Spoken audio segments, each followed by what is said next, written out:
Hi friends, welcome to Saviyari designers. நம்ம இந்த வீடியோவில் பார்க்க போகிறது லாஸ்ட்டாக ஒரு பேக் நெக்கு போட்டேன் இல்லைங்களா, அதோட ஸ்லீவ் தான் பார்க்க போகிறோம். இப்போ பார்த்திங்கன்னா இந்த ஸ்லீவ் வந்து கிராண்டாக தான் இருக்கும். ஃபஸ்ட் லைன் வந்து 4 லைன் ஜரியில் அவுட்லைன் போட்டிருக்கேன். நெக்கில் என்ன போட்டனோ அதே தான் இதுலேயும் ஜரியில் மட்டும் 4 லைன் போட்டிருக்கேன். நெக்கில் நீங்கள் 2 லைன் ஜரிலையும் 2 லைன் சில்க் த்ரெட்டில் போட்டிருக்கீங்கன்னா இதுலேயும் அதே மாதிரி போட்டுக்கலாம், இல்லை 4 லைன் ஜரியிலே கூட போட்டுக்கலாம். சரிங்களா?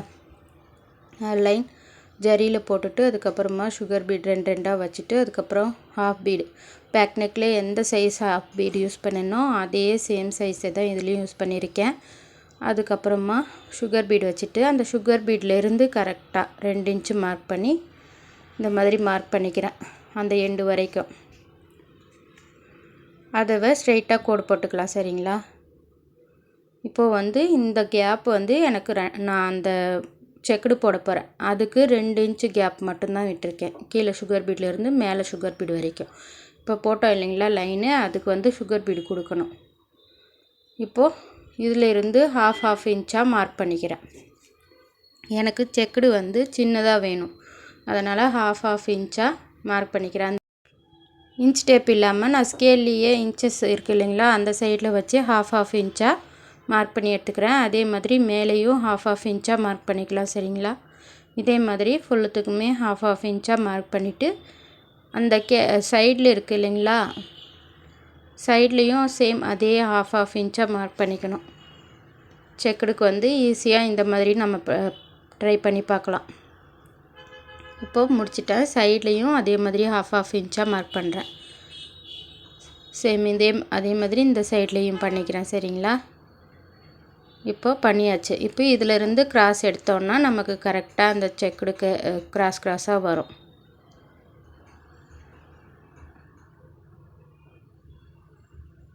இதில் மட்டும் லைட்டாக வருது இல்லைங்களா, அது மட்டும் இந்த மாதிரி அட்ஜஸ்ட் பண்ணிங்கன்னா சரியாயிக்கும். இப்போ அந்த ஸ்ட்ரெயிட்டாக அப்படியே கிராஸாக எல்லாத்துக்குமே போட்டுக்கலாம்.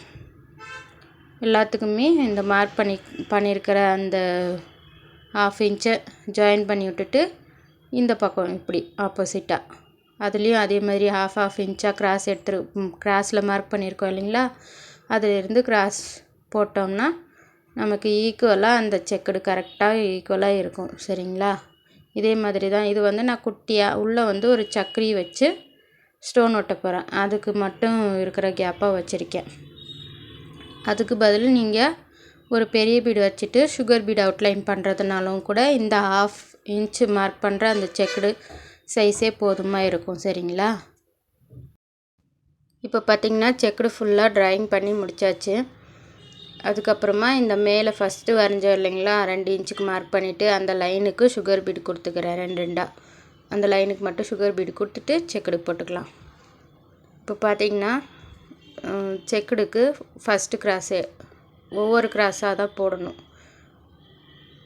அதனால் ஃபஸ்ட்டு இந்த கிராஸுக்கு நான் சுகர் பீட் போடுறேன். மேலே அந்த லைனுக்கு போட்டேன் இல்லைங்களா சுகர் பீடு, அது இதில் போட்டிருக்காது. ஃபஸ்ட்டு நான் போடலை, அதுக்கப்புறமா தான் அது போட்டேன்.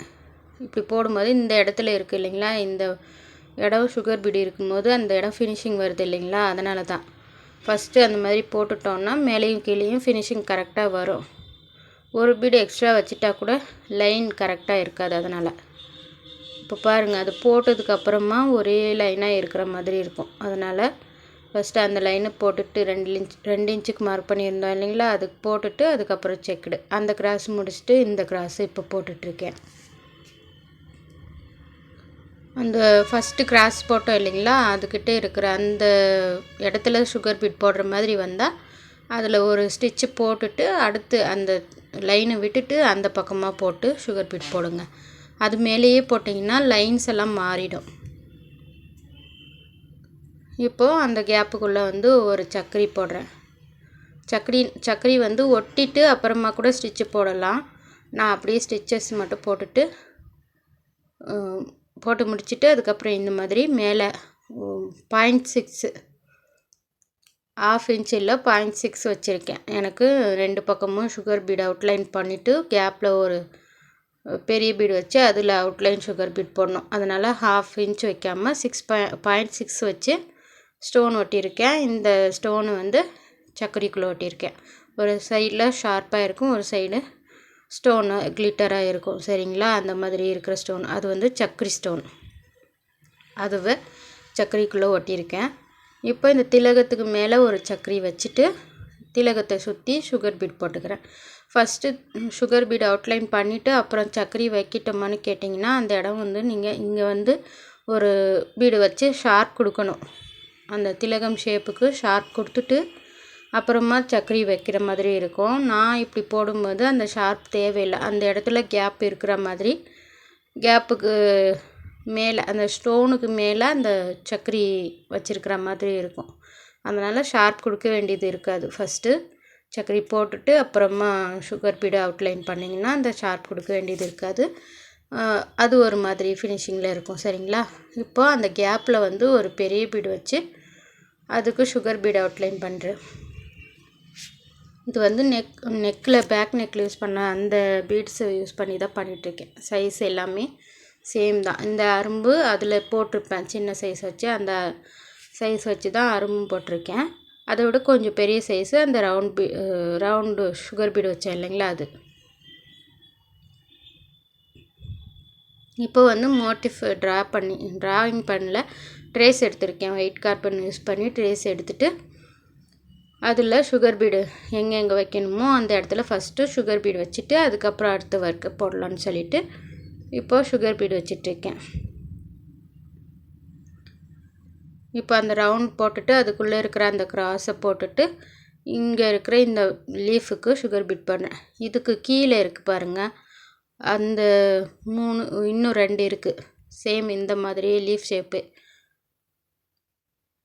இந்த 2த்துக்கும் இந்த 3த்துக்கும் சுகர் பீட் கொடுக்கணும். சரிங்களா?